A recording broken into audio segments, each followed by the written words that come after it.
நேர்ல பாத்துட்டீங்களா? இது எனக்கு நடந்த ஒரு உண்மை பேய் சம்பவம். ஒருத்தவங்க இருந்ததுக்கு அப்புறம் நடந்த 30 நாள் சடங்கு அது.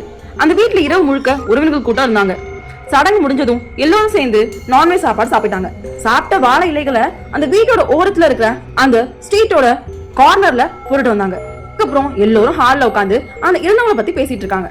அந்த நேரம் சரியா 11:11 இருக்கும். திடீர்னு வாசல் கதவு தட்ட சத்தம் கேக்குது. வீட்டு கதவுல யாரும் பலமா தட்டுறாங்க. அங்க இருந்த 2 பெண்கள் பயத்தோட எழுந்து போய் கதவை திறந்து பாக்குறாங்க. ஆனா வெளியே யாருமே இல்ல. எதனால அப்படின்னு ஒண்ணுமே புரியாம கதவை மூடிட்டு 2 பேருமே உள்ள வந்துட்டாங்க. ஆனா அதுக்கு பிறகுதான் அந்த வீட்டோட அட்மாஸ்பியரே மாற ஆரம்பிக்குது. ராத்திரி ஆக ஆக வீடு அமைதியாக இருந்துச்சு. சிலர் ஹால்ல படுத்தாங்க. பெண்கள் எல்லாரும் ரூம்ல கதவு மட்டும் திறந்தபடி படுத்திருந்தாங்க. கிட்டத்தட்ட 15 பேருக்கு மேல அந்த வீட்டுல தூங்கிட்டு இருக்காங்க. அப்போ ஹால்ல படுத்திருந்த ஒரு பெண்ணுக்கு திடீர்னு மனசு பதட்டமா அடிக்க ஆரம்பிக்குது.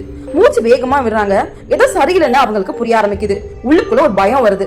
அவங்க உடனே எழுந்து ரூம்ல தூங்கிட்டு இருந்த அக்கா கிட்ட போய் மெதுவா சொல்றாங்க, அக்கா எனக்கு ரொம்ப பயமா இருக்கு, இங்க ஏதோ இருக்குன்னு. அந்த நேரம் சரியா 12 மணி அடிக்குது. கடைசியா ஒரு பெண் படுத்திருந்தாங்க. அவங்க திரும்பி படுத்திருந்தாங்க. திடீர்னு அசையாம அவங்க உடம்பு மெதுவா தூக்கி ரொம்ப சத்தமா கத்துறாங்க. அந்த வாய்ஸ் அவங்களோட வாய்ஸே இல்ல. அந்த வீட்டுல இருந்து எல்லாரும் அதிர்ச்சியில உறைஞ்சு போறாங்க. அடுத்த நிமிஷம் என்ன தெரிஞ்சுக்கணும்னா பார்ட் 1 கமெண்ட் பண்ணுங்க.